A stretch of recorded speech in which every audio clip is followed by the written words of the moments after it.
all the elements in nature are made up of atoms, and the atoms are made up of a nucleus, and the nucleus consists of protons and neutrons, and around it we have the electrons, and it is the nucleus that determines the nature and the characteristics of that atom.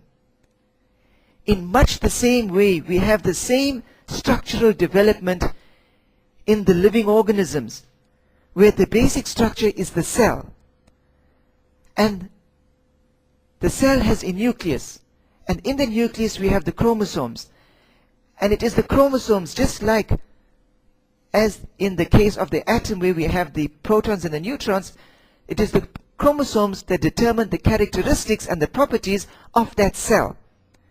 And when we look at it at an even bigger level, we have the stars with the planets around it.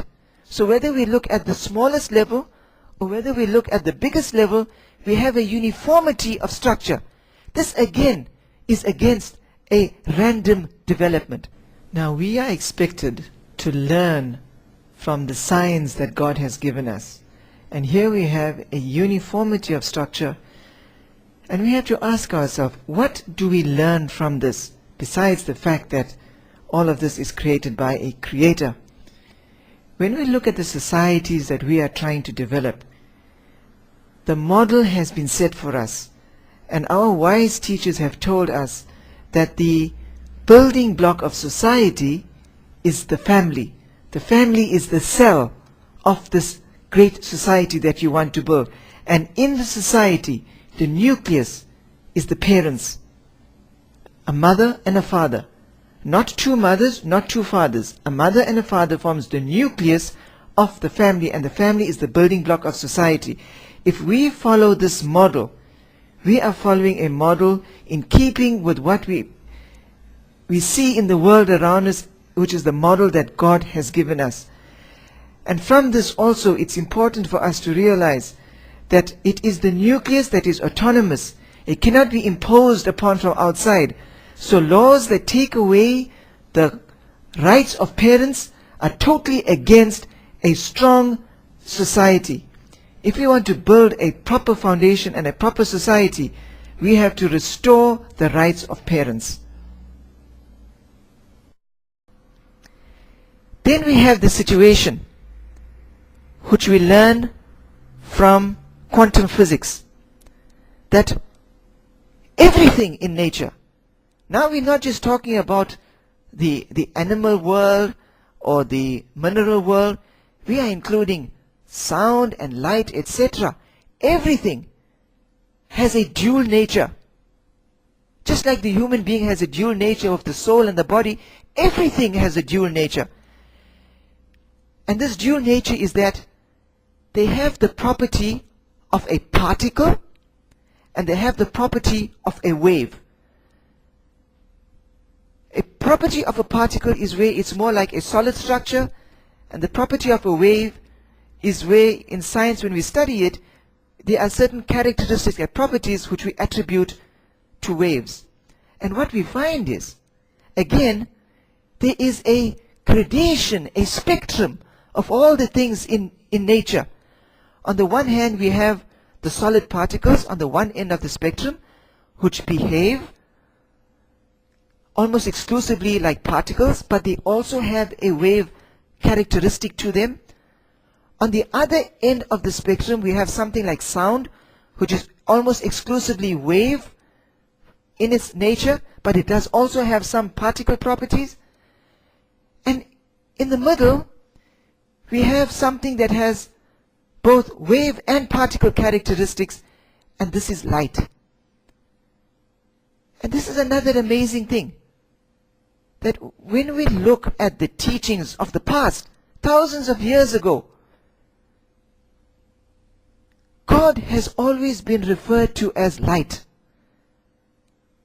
Now we know that God is not light, because light and sound and gravity, etc., are part of this material world. These are things that God has created. So God is not light. God is something completely different which we do not have the mind to envisage. But the closest that our contact with God tells us is God is light. Because light has a purity about it. It cannot be made dirty. You can't dirty light. Light doesn't get tired. It travels through the universe for billions of years and it still travels at the same speed. It is infinite. God is infinite. And the other amazing thing is, light is at the center of the spectrum.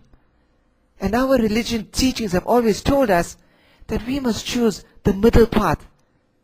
That is the best path. So we find that by observation and deduction, we can come to no other conclusion but that God does exist and there is only one God. And I'm going to give you another example to try and help us understand what it means in terms of the theory of probability that all of these things coming about, ourselves, the nature of minerals, the nature of the universe, the dual nature of substances, for all of this to have been a chance event would be like this. You are not spinning one coin, but you are taking a barrel of coins made up of 1,000,000 coins. But you don't have one barrel. You have 1,000,000 barrels. 1,000,000 barrels, each made up of 1,000,000 coins.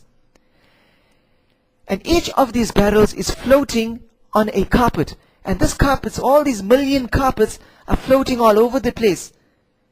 And somehow, by a chance event, that all these barrels empty at the same time, and when they empty, miraculously all the carpets are aligned in a straight line, and miraculously all 1,000,000 coins of every one of the 1,000,000 barrels all fall with the head upwards. Now, what is the chance of that happening? But that's not all. This repeats itself 1,000,000 times over. And every single time, every single coin comes up head upwards. And that is not all.